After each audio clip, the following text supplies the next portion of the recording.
de Lanzarote est accessible aux navires de croisière. Nous y avons fait escale pour une journée. Vue depuis la mer, l'île offre un paysage inattendu, une carte postale en noir et blanc. En effet, le blanc des maisons de Lanzarote s'oppose au gris et sépia des montagnes environnantes. En taxi, nous nous sommes rendus au cœur de cette zone volcanique. Nous avons appris grâce à notre conductrice que l'île a une superficie d'environ 840 km² et qu'elle est recouverte aux 3/4 par de la lave. Cette dernière fut produite par une centaine de volcans. La plus importante éruption a duré plus de 6 ans, de 1730 à 1736. De nombreuses maisons ont été détruites, la lave a coulé jusqu'à la mer, augmentant ainsi la surface de l'île. Après avoir contourné la montagne du Diable, nous allons la gravir et traverser le parc national de Timanfaya. Ce dernier fut fondé en 1974. Après s'être acquitté de droits d'accès, nous voici sur le site le plus connu, situé à proximité du restaurant El Diablo. Nous allons le parcourir en bus, la durée est d'environ 50 minutes. L'itinéraire mesure 14 km. Il a été tracé en 1968 par César Manrique. J'ai monté ces images en respectant scrupuleusement le sens de la visite. J'ai eu la chance, comme le préconisait une brochure touristique, d'être installé à l'avant du bus côté droit. Cela m'a permis de filmer des images spectaculaires. Et tout cela grâce à notre conducteur. Remarquez la dextérité avec laquelle il aborde les nombreux virages en épingle à cheveux.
Nous avons été très étonnés de trouver ici une certaine forme de végétation.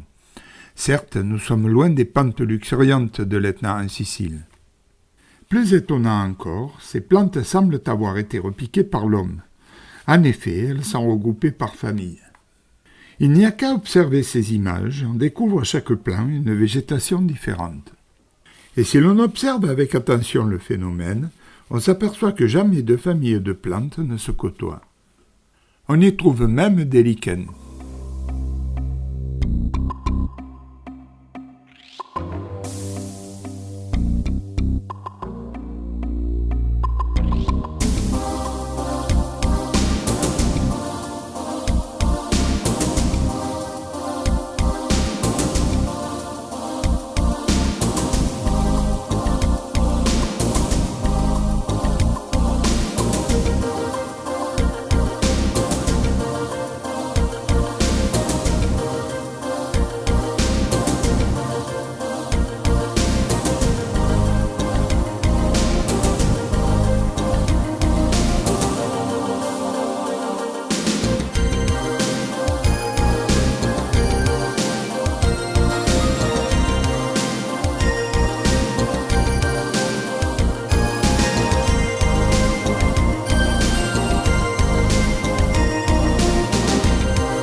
Notre périple s'achève, nous rejoignons notre point de départ, l'hôtel El Diablo, où plusieurs phénomènes liés à la volcanologie vont nous être démontrés.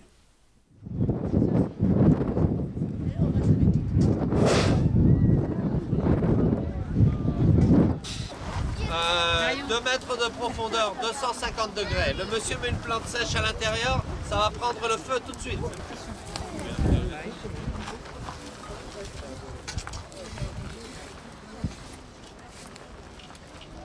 La chaleur, elle n'est pas seulement dans cette fosse, la chaleur, elle est en surface à différents points du décor. Et pas partout, mais à différents points.